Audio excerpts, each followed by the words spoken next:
बाल निर्मूलन कार्यशाला इस उन्वान के तहत। तो ये क्या है, क्या होने जा रहा है, अनकरीब आपके सामने ये सब चीज़ें आएंगी। मैं आज इस कार्यशाला का आगाज़ करता हूँ। सबसे पहले तिलावत कुरान के लिए मोमिन असना मरियम अब्दुल खालिद को मैं मदू करता हूँ, वो यहाँ पे आए और कलाम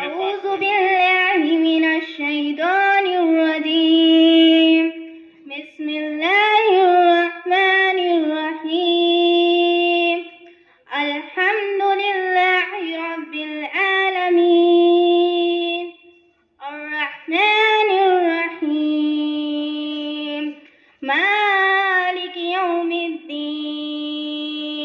इय्याका नअबुदु व इय्याका नस्तईन इहदिनस सिरातल मुस्तकीम सिरातल लज़ीना अनअमता अलैहिम गैरिल मग़ज़ूबि अलैहिम वलज़्ज़ालिन आमीन। रंग में रंग खुदा मुझे अपने रंग में रंग खुदा अल्लाह अल्लाह अल्लाह अल्लाह अल्लाह अल्लाह अल्लाह अल्लाह। मैं तेरा फकीर मलंग खुदा, मैं तेरा फकीर मलंग खुदा मुझे अपने रंग में रंग खुदा मुझे अपने रंग में रंग खुदा। तेरी रहमत यूं अपनाए मुझे, आँखों पर वक्त बिठाए मुझे, तुझ बिन एक सांस न आए मुझे, शैतान अगर बहकाए मुझे, करूं अपने आप से जंग खुदा, करूं अपने आप से जंग खुदा मुझे अपने रंग में रंग खुदा मुझे अपने रंग में रंग खुदा अल्लाह अल्लाह अल्लाह अल्लाह अल्लाह अल्लाह अल्लाह अल्लाह। मैं तेरा फकीर मलंग खुदा, मैं तेरा फकीर मलंग खुदा मुझे अपने रंग में रंग खुदा मुझे अपने रंग में रंग खुदा। सीना हो मेरा शीशे की तरह और बीनाई चरने की तरह, आवाज भी हो शोले की तरह, चमकूं मैं सदा हीरे की तरह, मुझे लगने न पाए जंग खुदा मुझे लगने न पाए जंग खुदा मुझे अपने रंग में रंग खुदा मुझे अपने रंग में रंग खुदा अल्लाह अल्लाह अल्लाह अल्लाह अल्लाह अल्लाह अल्लाह अल्लाह। मैं तेरा फकीर मलंग खुदा, मैं तेरा फकीर मलंग खुदा मुझे अपने रंग में रंग खुदा मुझे अपने रंग में रंग खुदा मुझे अपने रंग में रंग खुदा। स्तुतिगान होतं, याला अरबीमध्ये हमद म्हणतात। याच्यानंतर पैगंबर इस्लाम जे आहेत त्यांचं स्तुतिगानला नात म्हणतात। ईश्वराचा असेल तर हमद आणि पैगंबर साहेबांचा असेल तर नात। आता नात रसूलुल्लाहसाठी सैयद इसरा फातिमा, नात के लिए मैं सैयद इसरा फातिमा को मदू करता हूँ, वो यहाँ पर आए और नाती Medina Medina Medina Medina Medina Medina Medina Medina, वो मदीना जो कौनैन का ताज है, वो मदीना जो कौनैन का ताज है, जिसका दीदार मोमिन की में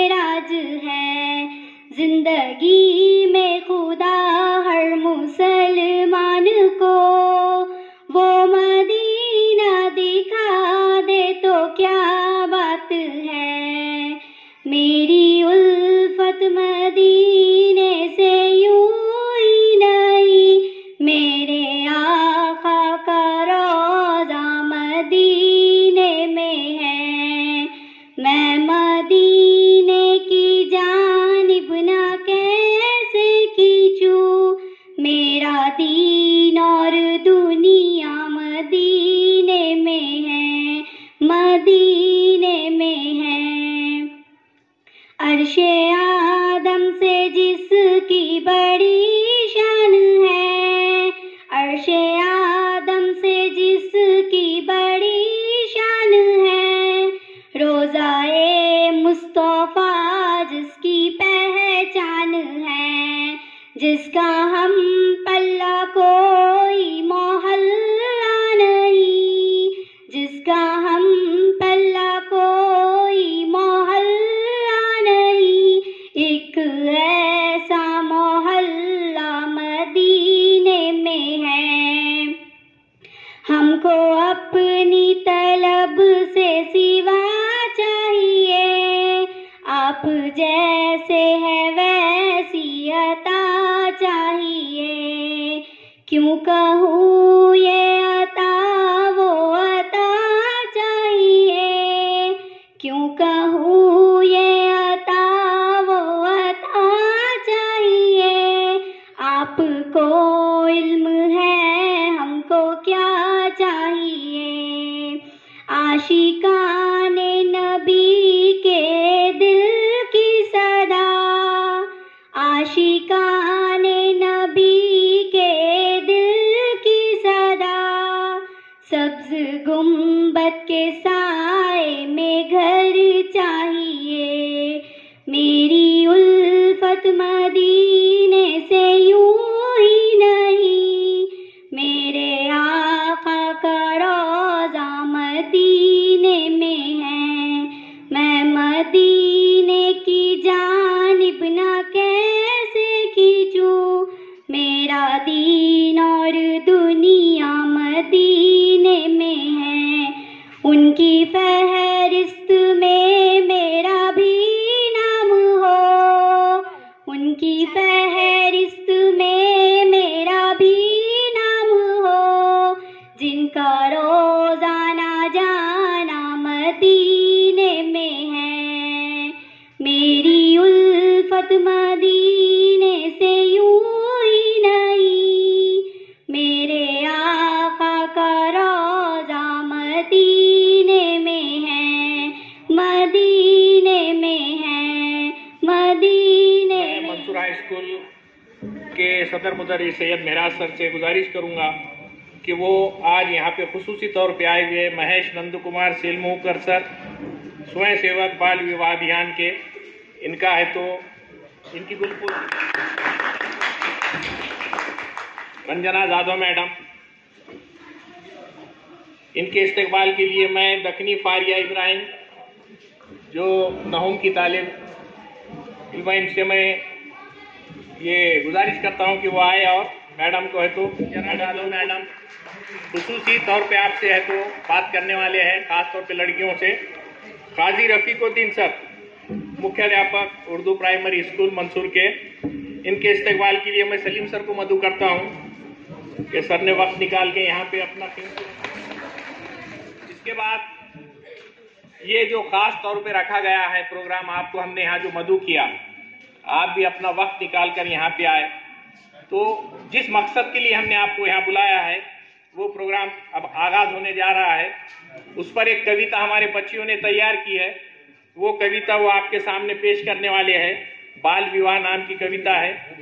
दखनी फारिया इब्राहिम और उनकी टीम को मैं मदऊ करता हूँ, वो यहाँ पर आए और अपनी कविता यहाँ पेश करें। जब ये नियम बना दिया, कैसा जब ये नियम बना दिया, कोमल फूलों को रिवाजों तले मुरझा दिया, कोमल फूलों को रिवाजों तले मुरझा दिया।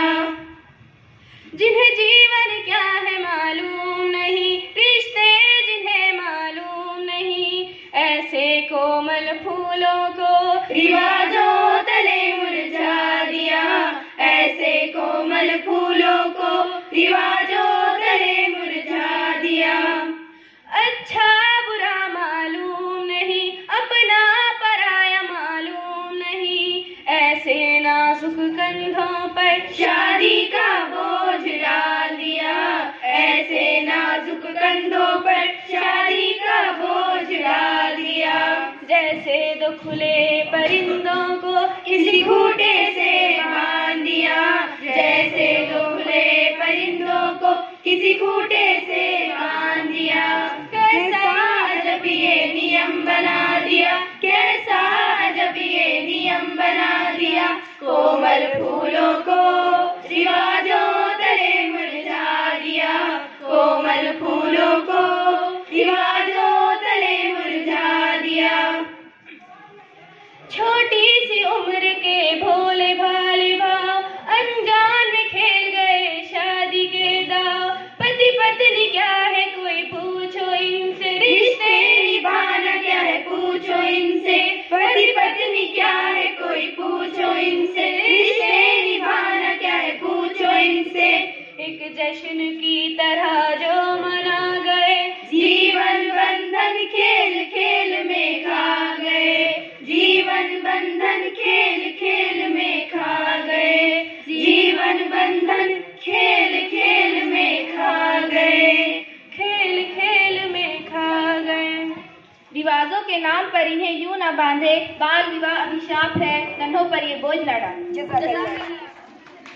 प्रोग्राम क्यों रखा गया, इसकी नौयत क्या है, इसका मकसद क्या है, आपको है तो क्यों बुलाया गया, खुसूसी तौर पे आपको यहाँ पे हमने मदऊ किए, उसकी क्या वजूहत थी, इस पे तफसीली रोशनी डालने के लिए मैं सैयद महराज सर सदर मुदरिस मंसूर हाई स्कूल को मदऊ करता हूँ कि वो यहाँ पर आकर आज के कार्यक्रम की प्रोग्राम में तशरीफ फरमा मुमताज मैडम एडिया मौजूद, महेश सेलमुकर सर स्वयं सेवक बाल विवाह निर्मूलन अभियान और Ranjana Yadav madam Urdu primary school के सदर मुदर्रिस और तमाम सरपरस्त हज़रात, अस्सलाम वालेकुम व रहमतुल्लाहि व बरकातहू। मैं सबसे पहले आप तमाम का दिल की अमीर गहराइयों से इस्तकबाल करता हूँ कि आपने हमारी आवाज़ पर लब्बैक कहा और यहाँ पर आप तशरीफ़ लेके आए। देखिए 17 जनवरी 2024 को एक पत्र लेटर निकला था, हमारे बीओ साहब ने लेटर निकाले थे कि बाल विवाह निर्मूलन कार्यशाळासाठी पालक मेळावा आयोजित करने बाबत ये मीटिंग थी, ये मतलब सरपंच मीटिंग एक रखो, किसके लिए, बाल विवाह निर्मूलन के लिए। उसमें खुसूसी तौर पर बीड़ से प्रोग्राम आया हुआ है, अपने पास उर्दू मीडियम में सिर्फ वाहिद अपना स्कूल है जिसके अंदर उसका नाम आया, मंसूर हाई स्कूल में रखने कहा गया, इसलिए हमने ये प्रोग्राम यहाँ पर रखी। अब देखिए बाल विवाह निर्मूलन, बाल विवाह क्या है। सबसे पहले बाल विवाह यानी शादी। अब बाल विवाह मतलब हमको शादी करना के लिए रोका नहीं जा रहा, बल्कि एक कानून बनाया गया है, उसमें बताया गया है कि लड़की की उम्र 18 साल और लड़की की उम्र 21 साल हो तो आप शादी कर सकते हैं।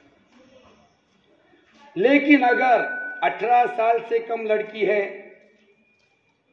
21 साल से कम लड़का है, उस रत में अगर हमने शादी करे तो उसका शुमार बाल विवाह में होता। हमें शादी करने से कोई रोक रहा नहीं और कोई रोक भी सकता नहीं।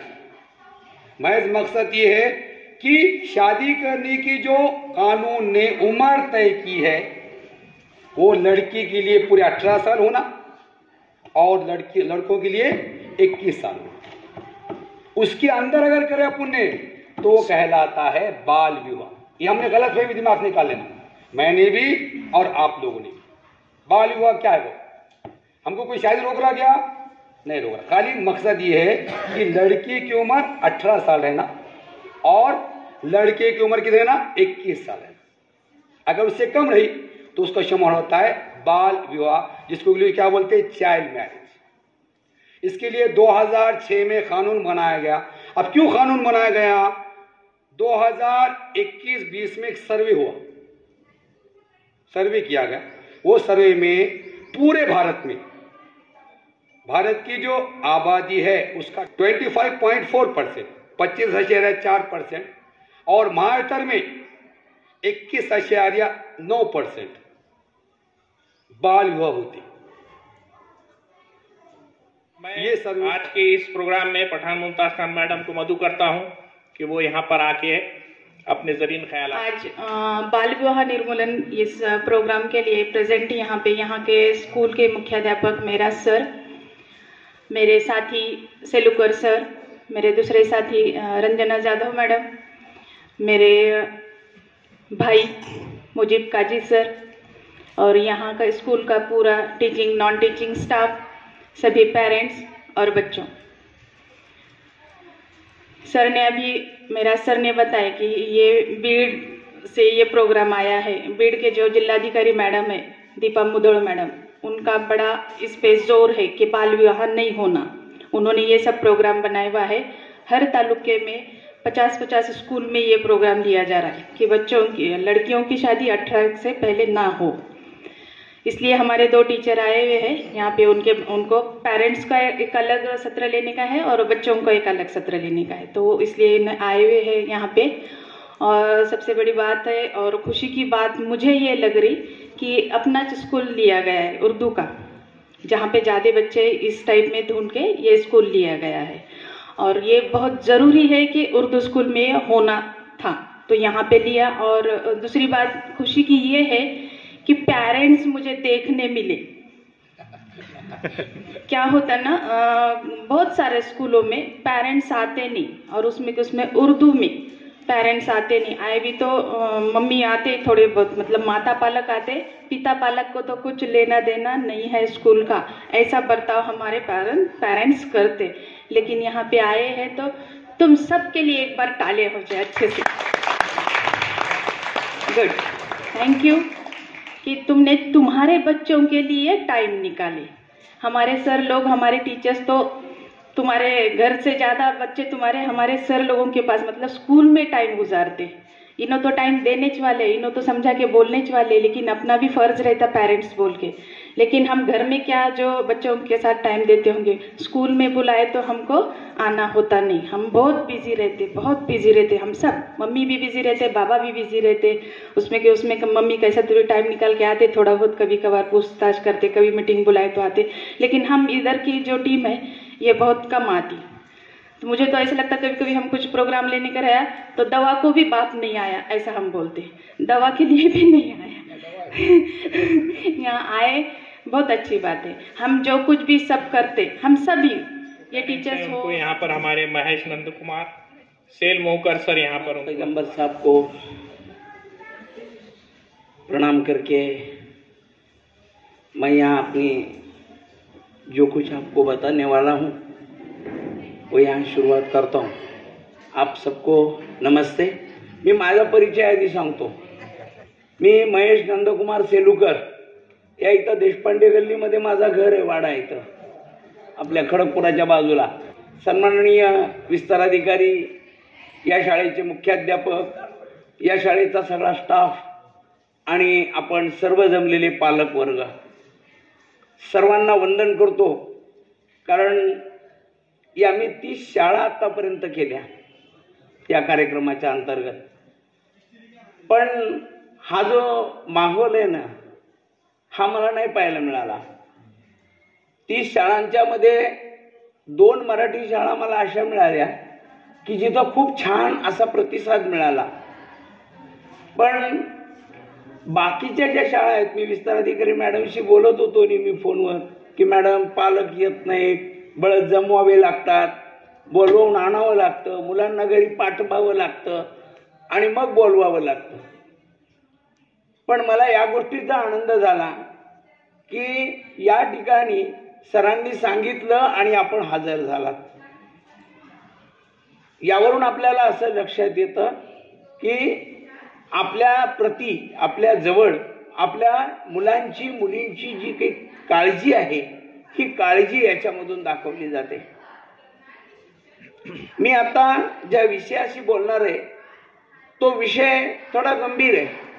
सरांनी प्रस्तावनेमध्ये सांगितलं, आपल्या प्रास्ताविकात सांगितलं की भारतामध्ये त्याचं प्रमाण किती आहे, महाराष्ट्रामध्ये त्याचं प्रमाण किती आहे आणि हा प्रोग्राम का चालू झाला, याचं काय कारण आहे. युनिसेफ नावाच्या संघटनेकडून माननीय जिल्हाधिकाऱ्यांचा हा महत्वाकांक्षी हा प्रकल्प आहे. याचं कारण असं की आपल्या महाराष्ट्रामध्ये जे काही बालविवाहाचं प्रमाण आहे, या बालविवाहाच्या प्रमाणामध्ये आपल्या बीड जिल्ह्याचा 2रा नंबर लागतो. 2रा नंबर. पहिला धुळे आहे, 2रा बीड आहे आणि 3रा जिल्हा परभणी आहे. काय झालं याच्यामध्ये, का असा नंबर आला? म्हणजे ही काही भूषणावह गोष्ट नाहीये, हे आपल्या सन्मान नाही आहे की बालविवाहाच्या बाबतीमध्ये आमचा 2रा नंबर लागतो याचा. मग या सगळ्यांची पाळंमुळं, या सगळ्यांचं गुपी म्हणजे हे कुठं दडलंय, कशामुळे असं झालं, तर मी तुम्हाला तुमच्या बालपणामध्ये नेणार आहे. तुम्ही ज्या वेळेला छोटे छोटे होता ना, आप जब बच्चे थे उस वक्त उस जमाने में क्या हुआ, आप सबका एक सपना रहता है. सगळ्यांना एक स्वप्न आमच्या घरामध्ये जर आम्ही पूर्ण नाही करू शकलो तर आमचा विचार, आमची वाट वेगळी होते. आम्ही लगेच बालविवाह करायला निघतो. मधल्या काळामध्ये महामारी आली कोरोनाची, आणि या कोरोनाच्या महामारीमध्ये आम्ही काय केलं, अनेक वेळेला लग्न लावून टाकले. पटपट लग्न लावले. कमी खर्च होतो, माणसाची मानपान राहत नाही, कुणाला सन्मान द्यायची गरज नाही, कुणाला काहीच नाही. या सगळ्यामध्ये म्हणजे एकीकडे कोरोनानं माणसं जात होती आणि एकीकडे आम्ही लग्नही लावत होतो. बालविवाहाच्या कारणांचा विचार ज्यावेळेला आम्ही करतो त्यावेळेला पहिलं कारण आहे गरिबी. आणि म्हणून आपल्याला माहिती की आपल्याकडे जर जास्त संख्या घरामध्ये मुलांची असेल तर आम्ही पटपट, आमची आर्थिक परिस्थिती चांगली नसते, मग आर्थिक घरामध्ये कुणीतरी कमवायला लागतं, म्हणून आपण त्याला लगेच शिक्षणापासून बाजूला करू, चल जा कमव. मग तो कमवून आलेला की आम्हाला आनंद वाटतो, वा 4 पैसे मिळालेत ना, त्याचं तर तो भागवतो ना. मुलीच्या बाबतीत काय करतो आम्ही, मोठी जर मुलगी असेल, मुलगा असेल आणि घरामध्ये जर छोटी छोटी मुलं असतील ना, तर या छोट्या छोट्या मुलांना आम्ही काय करतो, सांभाळायला ठेवतो. आजच्या दिवस शाळेत जाऊ नको बाई, का, घरी एक काम राहिले. आणि या छोट्या, आम्ही ऐकत नाही मुलींचं. काय म्हणतो आपण, क्या करने वाली है पढ़के भी, ऐसे भी कहीं कुछ काम नहीं है. क्या है दुनिया में, कुछ नहीं कमाने का, क्या कमाने का है, आपकी शादी तो होनी है ना. दुसऱ्याची संपत्ती आणि आपल्या डोक्यावरचं वजन, मुलगी, असं समजून आम्ही तिला शिकवण्यासाठी बाजूला करतो, शिकवत नाही, आणि मग त्या पटकन आपण तिचा बालविवाह करतो. काय परिणाम होतात, काय दुष्परिणाम होतात. म्हणजे गरिबी हा एक शाप जरी असला तरी सुद्धा या गरिबीतून आज तुम्हाला माहिती आहे की मुलींच्या शिक्षणाचे खूप सोर्स झालेले आहेत. अनेक शिष्यवृत्त्या मिळतात. दुसरी गोष्ट, ज्यांचे काही वेळेला आपण शिष्यवृत्ती सगळ्यांना मिळते असं नाही, पण कमाईचे खूप स्रोत झालेले आहेत. आणि मग या सगळ्या स्रोतामधून आम्ही ज्यावेळेला कमाई करतो मुलांच्या शिक्षणासाठी, तर आता मधल्या काळामध्ये एक GRS आला शासनाचा की ज्यांच्या घरामधल्या आई किंवा वडील यांचं अकाली निधन झालेलं आहे, त्याच्या डोक्यावरचं छप्पर निघून गेलेलं आहे, अशा ठिकाणी या मुलाच्या किंवा मुलीच्या शिक्षणासाठी दरमहा 2250 रुपये मिळतात. बाल संगोपन योजना किती जणांना माहिती आहे? ज्याच्या घरामध्ये, म्हणजे ज्या तत्वावर आम्ही आमच्या मुलीचं लग्न करतो ना, की नको बा पुढे जाऊन आम्हाला काही मिळणार नाही एखाद्या ठिकाणी, मग आम्ही काय करतो, मग इथं लग्न करतो पण शिक्षण करीत नाही. कारण हुंडा, तिचं शिक्षणाला पैसा लागतो, कुठला आणायचा, कधी आणायचा, मग या सगळ्यांच्या मुळे आम्ही तिचं लग्न करतो. पण या योजनेचा जर फायदा आपण घेत असू घेतला तर निश्चित आपल्या मुलींचं पूर्ण शिक्षण पूर्ण होईल. पण घरामधली लेकरं आणि कामं हे जर आपण करायला लावली तर आपल्याला ही गोष्ट निश्चितपणे माहिती आहे की मुलींचं शिक्षण बाजूला राहतं आणि बालविवाहाकडे जातात. अजून एक रूढी आणि परंपरा, पुराणी यादी सगळे येतात आपल्याकडे. एक छोटी गोष्ट सांगतो. रस्त्यानं चालली होती, काही मुलं खोडकर होती आणि खोडकर मुलांनी काय केले, रस्त्यामध्ये झाड होतं छोटं वाढलेलं, या झाडाच्या डोक्यामध्ये म्हणजे झाडाच्या त्या झाड एवढंच होतं, ह्या झाडाच्या मध्ये काय केलं, त्या खोडकर मुलांनी एक टायर टाकलं, खराब झालेलं टायर टाकून दिलं. कुणाचंच लक्ष गेलं नाही. आपण सगळ्यांनी रस्त्याने जातो, आपलं फार लक्ष असत नाही, आपण आपल्या कामात असतो. कालांतरानं काय झालं, ते झाड खूप मोठं झालं. मग माझ्यासारख्याच एखाद्याचं लक्ष गेलं, अरे अरे हे झाड आहे ना, ह्या झाडाचा बुंदा आता मोठा व्हायलाय, त्याला फळं लागायची वेळ आली आहे, मग हे टायर त्याला त्रास देत आहे. मग काय करायचं, टायर तर कधी जुन्या काळामध्ये टाकलेले, आणि मग अशा टायर, मग हे जर या झाडाचा विकास व्हायचा असेल तर आम्हाला काय करावं लागेल, टायर कापावं लागेल. आम्ही हे कापत नाही हो. म्हणजे जुन्या रूढी विचार परंपरा आहे ना, पूर्वीच्या काळी होतं बघा. बऱ्याच ठिकाणी अशी प्रथा होती की माझा मुलगा, मला मुलगी झाली तर मी तुला देईन, तुला मुलगी झाली तर तू मला द्यायची, पाळण्यात लग्न लावणे, पोटाला कुंकू लावणे, अशा अनेक प्रथा होत्या पूर्वी. आणि मग आम्ही काय करतो, असे लग्न लावतो. लग्न लावल्यावर लगेच शादी एकदा झाली की घरामधल्या ज्या वयस्कर व्यक्ती आहेत ना, त्यांना लगेच वाटतं काय की लगेच लेकरू व्हावं, आपल्या नातवंड खेळावे, लगेच बघावं वाटतं. मग आम्ही काय करतो, कमी वयामध्ये तिच्यावर संसाराचं ओझं टाकतो. आता मुलींनी गीत म्हणलं, खूप छान होतं, कमी वयामध्ये गीत आपण तिच्यावर ओझं टाकतो. मग कमी ज्या काळामध्ये तिला संसार काय आहे, पती पत्नी काय आहे, त्या मुलींच्या सगळ्या गाण्यात सारांश होता. पती पत्नी काय आहे, जबाबदारी काय आहे, हे ज्यावेळेला समजत नाही, म्हणजे लेकरं ज्यावेळेला भातुकलीचा खेळ खेळतात, बावला बावलीचा खेळ खेळतात, त्या काळामध्ये आम्ही तिचं लग्न लावतो. कारण आमची प्रथा आहे, परंपरा आहे, रूढी आहे. आणि माझं लग्न लहानपणी झालं म्हणून मी त्या पोराचं किंवा त्या पोरीचं लग्न लवकर करतो. बघा, अनेक जणांचे लग्न बालविवाह झालेले, बऱ्याच जणांचे झाले. मग त्याचे दुष्परिणाम काय झाले, लहान वयामध्ये जे माता झाल्या, कमी वयामध्ये 18व्या वर्षाच्या आत आणि 21व्या वर्षाच्या आत ज्यांची लग्न झाली, त्या महिला कमकुवत होतात. शरीरानं त्यांचा विकास झालेला नसतो, मनानं त्यांचा विकास झालेला नसतो, भावनेनं सुद्धा त्याचा विकास झालेला नसतो. आणि मग शरीराने मनाने आणि विकास न झाल्यामुळं ह्या मुलीच्या आरोग्यावर परिणाम होतो. तुम्हाला आता माहित असेल की अंबाजोगाईमध्ये वरचा दवाखाना असेल किंवा खालची सगळी जी स्त्रीरोगची जी दवाखाने असतील गायनिकचे, हे सगळे दवाखाने फुलले आहेत का नाही? का? लेडीजचे आजार.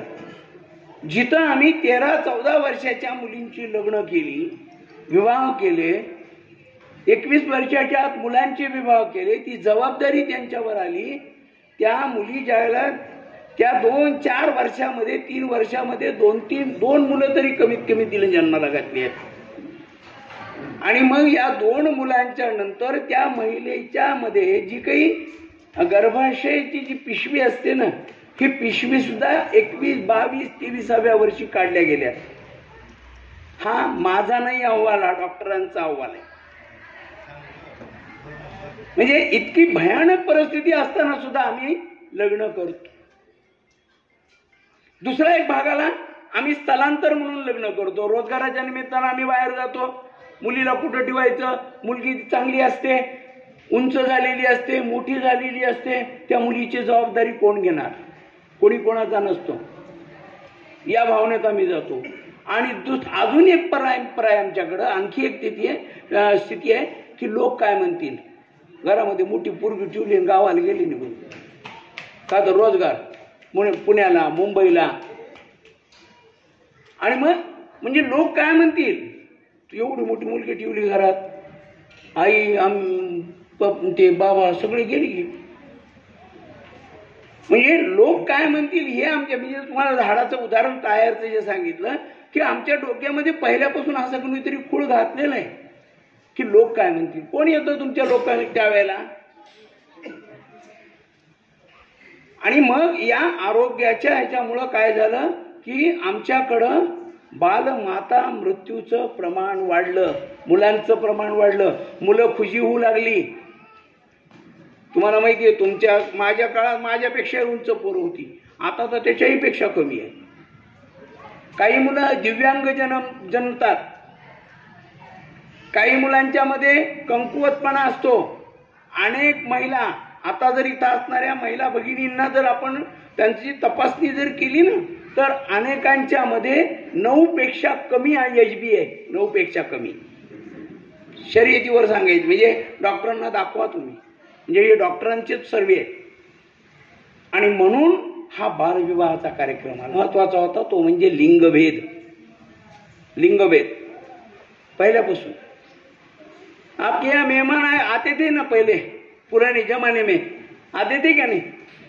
आते वक्त क्या लाते थे? नहीं, घर में बच्चे रहते हैं, बच्चे के लिए कुछ तो खाने को लाते ना, खाऊ वगैरह, है ना. वो जो लाते थे मेहमान, वो पहले किसको दिया जाता था? बोलो, आपको मालूम है किसको दिया जाता था? आप घर में लड़की है, लड़के हैं, लेकिन वो जो लाया हुआ जो कुछ है मेहमान ने, वो पहले किसको देते थे? बच्ची को देते थे. बच्चे क्यों देते थे? क्या बच्चे को, लड़के को देते थे ना. क्यों, ऐसा क्यों?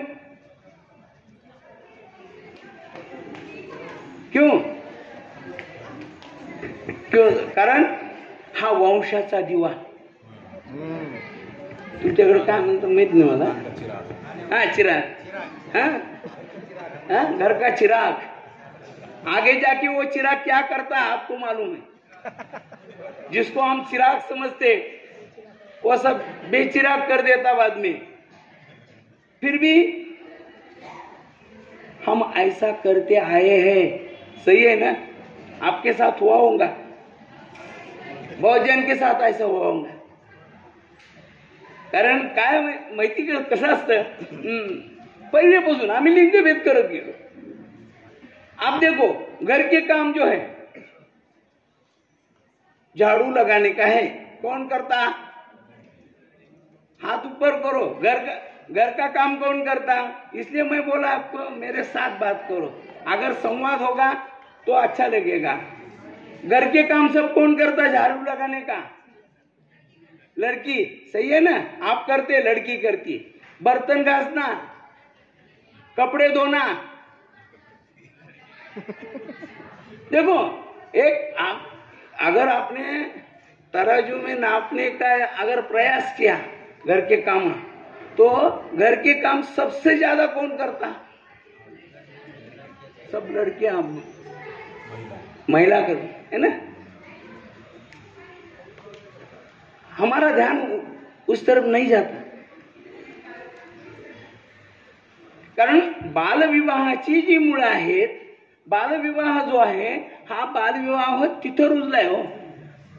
कारण आमचा समज आहे, हे कुणी लिहिलं, कुठं लिहिलेलं आहे असं की घरातला झाडू पोरीनीच केला पाहिजे, महिलांनीच केला. तसा खेळ आहे. 1-2-3 महिला, 2-3 पुरुष आपण घेऊ, फोटो काढू आणि इथं कार्यक्रम पुन्हा थांबवतो मी. ये बच्चों ने आपको एक रेड कार्ड दिया हुआ है, मिला सबको. आपने क्या करना है, इसी को रेड कार्ड पढ़ना है. वहाँ जगह पे से पढ़िए, आप पढ़ो भाई, आप पढ़िए. एक मिनट वेट, उन्होंने पढ़े हुए पहले पढ़ो. हाँ, पढ़िए.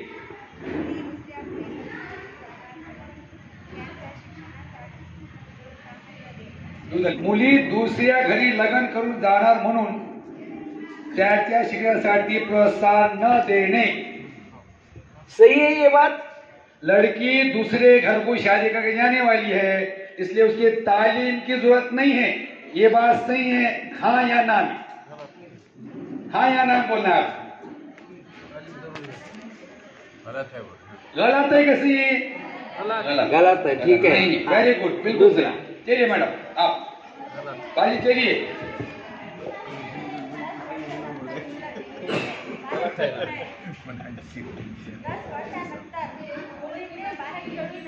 दहा वर्षानंतर मुलीने बाहर खेलू नये, 10 साल के बाद लड़की ने बाहर खेलना नहीं। ये बात सही है गलत है? उनके पास ही रहने दो, फोटो निकालने का। सही है गलत है? सही सही क्या सही। हाँ, बोलो बोलो बोलो खेलना जरूरी नहीं है ना उसको 10 साल के बाद घर से बाहर निकलना नहीं। पढ़ने को निकलना है। हाँ, खेलना वगैरह नहीं। खेलने का क्या है, खेलने का माहौल जो रहता है ना, वो 10 साल 10 12 13 साल अब आपने देखे ना, तो हर गेम में या हर सेशन में महिला अग्रसर है। 10 साल पुरानी है ये ख्याल है, ये ख्याल पुरानी है। 10 साल के बाद बच्चे ने बाहर नहीं निकलना। मुझे तो खाली ये जो बोले सही है गलत है? वो जो था 10 साल के बाद लड़की ने बाहर जाना नहीं, बाहर खेलना नहीं, ये बात सही गलत है? गलत है। चलिए नेक्स्ट, किसके पास कार्ड है? अगला पढ़िए। वेरी गुड, एक मिनट मैडम, वो पढ़े पीछे वाली बाजी पढ़िए। पढ़ो पढ़िए, एक को तो पढ़ो, दोनों में से पढ़िए आप।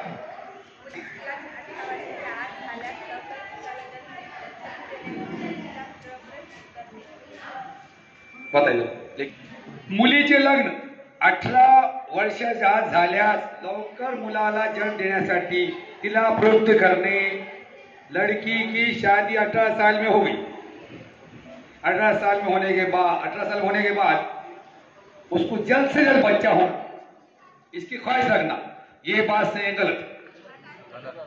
गलत बरोबर नहीं मानते। बरोबर, ठीक है। चलो नेक्स्ट, अगला पढ़िए।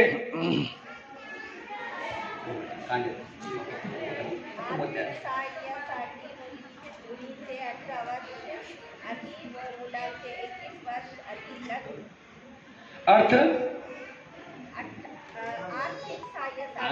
आर्थिक सहाय्य के लिए लड़कियों का 18 साल से पहले शादी, और लड़कों की 21 साल से पहले शादी। ये करना क्या नहीं करना, ये है सर। क्योंकि मेरी हालात बुरी है इसलिए। हाँ, ये बात सही है गलत है? गलत है। चलिए बाजी पढ़िए आप। मुलाच्या आयुष्याचा निर्णय फक्त पालकच घेतील। एक बच्चे की जिंदगी का फैसला सिर्फ उसके वालिदैन ने लेना। सही है? ये सही गलत है? बच्चा खुद फैसले की जिम्मेदारी नहीं, क्या बच्चे ने खुद फैसला करा नहीं मुझे ये बनने का है, ले सकता कि नहीं? क्या मैं बोला डॉक्टर ही बने तुम्हें? 10 सर ने बोले भी, उनके एक बोले डॉक्टर बोले वकील बनो, सर 12वीं में जाके इंग्लिश में फेल हो गए। बने दोनों कोई बने क्या? नहीं, बच्चों के बोले छोड़ना जरूरी है। चले नेक्स्ट, और किसके पास कार्ड है? हो गए। हाँ पढ़ो बेटा।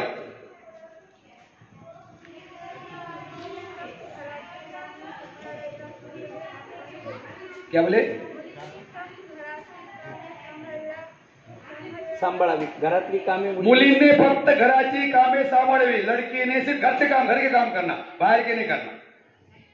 ये बात सही गलत है? गलत है क्या सही है? गलत। अच्छा हो गया, ठीक है। आप हरी चिट्ठी हमारे सर। हाँ, मकसूद सर सुरू करी। आवाज बहुत भारी होगा। मुलांशी त्यांच्या दिवसाबद्दल चर्चा। वाढत्या वयाबरोबर मुलं किंवा मुली ज्यावेळेला त्यांची वाढ होते, एक ठराविक वय असतं वाढीचं, आणि ज्या काळामध्ये आपण तिला म्हणतो की आता मुलगी मोठी झाली आहे, शहाणी झाली आहे, किंवा मुलगा हा त्या वयामध्ये आपण असतो, तर त्या काळामध्ये आम्ही या मुलांशी चर्चा करत नाही, मुलांना सुद्धा चिल्लर समजतो, मुलगा असो किंवा मुलगी असो. ज्यावेळेला मुलीला त्या वयामध्ये ठराविक येते त्यावेळेला तिच्या आईनं तिच्याबरोबर तिच्या विचार केला पाहिजे, तिच्या आरोग्याचा विचार केला पाहिजे, मुलांच्या आरोग्याचा विचार केला पाहिजे. जर असं जर नाही केलं, मोकळेपणानं जर आपण त्यांच्याशी नाही बोललो तर काय होतं तुम्हाला सांगतो. माझं एक छोटं उदाहरण सांगतो. एक माझा विद्यार्थी होता, 7वी पर्यंत होता. काळजी नाही का मुद्दाम, या मुद्द्यासाठी मी 4च मुद्दे घेतोय. माझा एक विद्यार्थी होता, 7वी पर्यंत तो मुलगा होता, 7वी पर्यंत. 7वी नंतर त्यानं काय केलं, 7वीला आला म्हणजे 7 आणि 7 13 वर्षाचा होता. 13 वर्षाच्या मुलानं काय केलं, आपल्या आईला सांगितलं की आई, माझ्या शरीरामध्ये, माझ्या अंगामध्ये काहीतरी वेगळं वेगळं होतंय, थोड़ा कुछ तो अलग सा लग रहा है मुझे. आणि म्हणून त्यानं सांगितलं. आई म्हणली ऐसा कुछ नहीं रहता, वो खाली बच्ची के बारे में हो जाता है. बच्ची के शरीर में हर समय बदलाव हो जाते हैं, उनके हार्मोन्स है, हार्मोन्स चेंज होते रहते हैं, लेकिन बच्चे में ऐसा कुछ नहीं होता. बोली वडिलाला सांगितलं यानं, वडिलालाही सांगितल्यानंतर वडीलही म्हणाले असं काही नाही, डॉक्टरला दाखव, काय असेल ते, थोडीफार कणकण वगैरे आली असेल, ताप आली असेल, काहीतरी झालं असेल, बघू पुढच्या पुढं. कुणीच लक्ष दिलं नाही घरामध्ये त्या काळामध्ये. हळूहळू तो 8वीला गेला, चुरून चुरून चुरून पुन्हा तो शिक्षण घेऊ लागला होता. नंतर काय झालं, हळूहळू त्याच्यामध्ये काय चेंजेस झाले बघा. ह्या मुलाला फक्त मुलंच आवडू लागली. ऐका, मुद्दाम ऐका, मुद्दाम गंभीर विषय सांगतोय, माझ्या अनुभवातला आहे, मी पाहिलेला आहे. म्हणून त्या मुलाला फक्त मुलंच आवडू लागले त्या वयामध्ये. हळूहळू त्याचा आवाज लेडीज सारखा झाला, महिलेसारखा. आणि आई आणि वडील त्याला रागावू लागले, हे काय नाटकं करायला म्हणले, ये क्या ऐसा लगा रखा है, कुछ भी आवाज निकल रहा है, कुछ भी बोल रहा है, कि ऐसा कुछ भी कर रहा है, ये क्या है. त्यानं खूप वेळेला सांगितलं, कुणी ऐकलं नाही. 10वी पर्यंत शिक्षण पूर्ण झालं त्याचं. 11वीला तो खूप त्रास देऊ लागला, म्हणजे अशा वेगवेगळ्या ह्याच्यातून. आणि म्हणून आई आणि वडिलांनी त्याला पाठवलं पुण्याला. जा म्हणली, तिकडच बघ, येऊ नकोय, फार त्रास द्यायलाच म्हणले तू. शेवटी तो मुलगा काय झालं, 11वीला जायला गेला, 11वी 12वीला. आणि कॉलेज मार्फत त्याची ज्यावेळेला तपासणी झाली त्यावेळेला त्या मुलाची पूर्ण मुलगी झाली होती. वस्तुस्थिती आहे, खोटं नाही. अंबाजोगाईमध्ये ती आता फिरतीये ट्रान्सजेंडर म्हणून. मुलाची मुलगी झाली. कोण दोषी? कारण मुलगा तर म्हणला ना, मुलगा तर आईला सांगितलं, वडिलाला सांगितलं. म्हणजे नकळमध्ये ही मुद्दा ह्याच्यासाठी आलाय की नकळत आपल्या मुलांच्या किंवा मुलींच्या स्वभावामध्ये, शरीरामध्ये आणि दिमागामध्ये, डोक्यामध्ये वेगवेगळ्या कल्पना त्या वयामध्ये येत असतात. आणि म्हणून आपली जबाबदारी आहे, वडील म्हणून माझी आहे, आई म्हणून माझी तुमची आहे, की त्या काळामध्ये त्याच्याशी चर्चा करा मोकळेपणानं. जे समस्या असेल ती जाणून घ्या, याच्यासाठी हा मुद्दा आलाय. ओके, मुद्दा ऐसा है, उनको बोल रहे हैं कि उम्र के साथ माँ ने बच्ची की सहेली बनना चाहिए और वालिद साहब ने बच्चे का दोस्त बनना चाहिए. ये जरूरी है. सहेली के जैसा, उससे पूरा ऐसा कनेक्शन है ना कि दिन भर के जो मालूमात है पूरे उससे पूछ देना करने को. त्यांच्या आवडी निवडी आणि छंदांना प्रोत्साहन देणे. त्यांची आवडी निवडी, उनके पसंद नापसंद, उनके मशगले को प्रोत्साहन देना. क्या पसंद है, क्या पसंद नहीं है, वो चीज क्या मशगला कौन सा कर सकते, ये देना चाहिए नहीं देना चाहिए. बात से गलत है, हाँ देना चाहिए. चलिए चलो आगे. नौकरी की समान स्थिति दोनों देना, लड़का हो या लड़की, दोनों को भी नौकरी की देना चाहिए. देना चाहिए कि नहीं देना चाहिए, देना चाहिए कि नहीं देना चाहिए. दोघांचे शिक्षण, दोनों की भी तालीम पूरी होना. लड़का भी रहा तो पूरी तालीम होना और लड़की है तो पूरी तालीम होना. ये बात से मुत्तफिक है आप लोग? बिल्कुल सही. और एक आखिरी देखो अभी आया वो. मुलांसोबत समस्याबद्दल मोकळेपणाने चर्चा करना चाहिए. उनके प्रॉब्लम, उनके मसले क्या है उसके ऊपर उनके साथ, ऐसा नहीं कि नहीं करने की बात करने का, उनसे बात करनी चाहिए. करना चाहिए नहीं करना चाहिए. अगर हमने नहीं क्लियर करे उनके मसले तो बाहर जाते हो, दोस्तों में जाते, हाँ। दोस्तों में बोलते, ये बोलते, फिर दोस्तों में अलग चलते रहता कुछ पता लगा। हाँ, अलग अलग हो जाता। ऐसा ही निकलने का। इसलिए मैंने वही बोला, हर माँ ने अपनी बेटी के लिए सही बनना चाहिए और अपने वाले साहब ने बेटी के लिए दोस्त बनना चाहिए। एक उम्र ऐसा था कि दोनों के पैर जब बराबर होगी तो दोस्त हमसे, हमारा मसला उन्हें हमसे पूछना आगे, हमसे करीब रहना। ऐसा उन्हें लड़की ने अपने वालदा से करीब रहना, पूरी दिल की बात बोलना उन्हें, बाबा ये हुआ पूरा बोलना चाहिए। वैसा होता नहीं, इसलिए वो मसले बाहर जाते। सहेलियां दोस्त कुछ अच्छे रहते, कोई बुरे रहते, वो क्या करते उनको भगा देते। वैसा नहीं होना चाहिए, भगा देते उन्हें। भगाने में क्या होता, उनको वो लोग अच्छे लगते, अम्मी अच्छे लगते नहीं, अब्बा अच्छे लगते नहीं, बाहर के दोस्त अच्छे लगते। वैसा होना नहीं चाहिए। इसलिए आज क्या अपन नहीं करते ऐसा करना चाहिए उसके। ये सब उसके पीछे ये खेल का मकसद ही है उसके। 23-25 वयात मुलाचा जन्म होण्यासाठी मार्गदर्शन। 23-25 वयात मतलब लड़की की उम्र 23 से 25 साल, उस दौरान उसको क्या होना, औलाद हो सकती है। अच्छी बात है, वो उम्र में होना अच्छा है कि सही बात है कि नहीं गलत बात है। 18 साल से कम हो रही औलाद हो रही, परेशानी होती। अगर 23-24 साल उम्र है तो वो औलाद के लिए अच्छी। समझ में आएगा। हमारे एक टीचर थे, उनको टीचर को 50 साल के बाद बच्चा पैदा हुआ। कब पैदा करना, देखो उनको कैसे करना, उसका पालन पोषण कब करना। और आज भी जे काही महिला किंवा ज्या काही म्हणजे जो मेट्रो सिटी मध्ये राहतात, जो लोग मेट्रो सिटी में रहते, उनके ख्यालात क्या है कि देखो मुझे करियर बनाना है, मुझे करियर बनाना है। और करियर बनाने के बहाने वो जो बच्चे रहते हैं, वो शादीशुदा जो बच्चे रहते हैं ना, वो बच्चे पैदा करने का इनकार करते। चलो आगे मुझे करियर करना है, मुझे 20 साल अब 30 साल में करने का है, 35 साल में करने का है। इससे क्या होता है, अपने शरीर में कुछ गफलत हो सकती है। और करियर के नाम, अगर बच्चा देर से पैदा हुआ तो वो भी अच्छा नहीं रहता। इसलिए ये मुद्दा है। हो गया 2 में होते आया, थोड़ा गड़बड़ मत कीजिए आप। हो गया, एक ही मुद्दा रह गया है। हो गया, कार्ड हो गए, हो गए। एक मुद्दा आखिर तर राहिलाय। आपण ज्याला म्हणतो ना मुलीने बाहेर जायचं नाही, बालविवाहाकडे ज्याला वळतो ना, अजूनही आमच्यामध्ये असा समज आहे की मुलगी ही काचेचं भांड आहे, तकलादू आहे, मुलीला आपण बाहेर नाही जाऊ द्यायचं, जमाना खराब आहे आम्ही असं म्हणतो है ना। आणि मग या जमाना खराब आहे या नावाखाली जर आम्ही आमच्या मुलांचे आणि मुलींचे लग्न लवकर लावत असू तर हे चुकीचं आहे।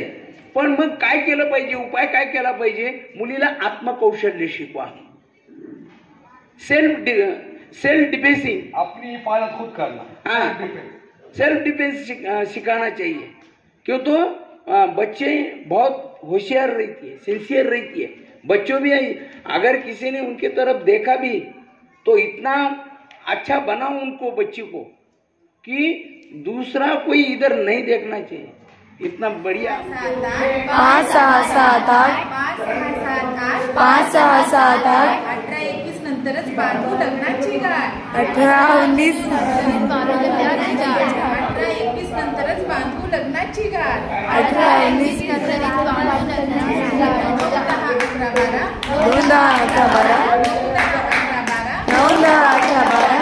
होणार मी स्वावलंबी आज, होणार मी स्वावलंबी आज, हेच माझे वचन, हेच माझे वचन, हाच माझा निश्चय, हाच माझा निश्चय, लग्न करू नंतर, लग्न करू नंतर, आधी करू शिक्षणाचे सिंचन, आधी करू शिक्षणाचे सिंचन, आधी करू शिक्षणाचे सिंचन, आधी करू शिक्षणाचे सिंचन। आवडलं का गाणं? खूप छान, खूप आवडलं। आणि समजलं का गाणं?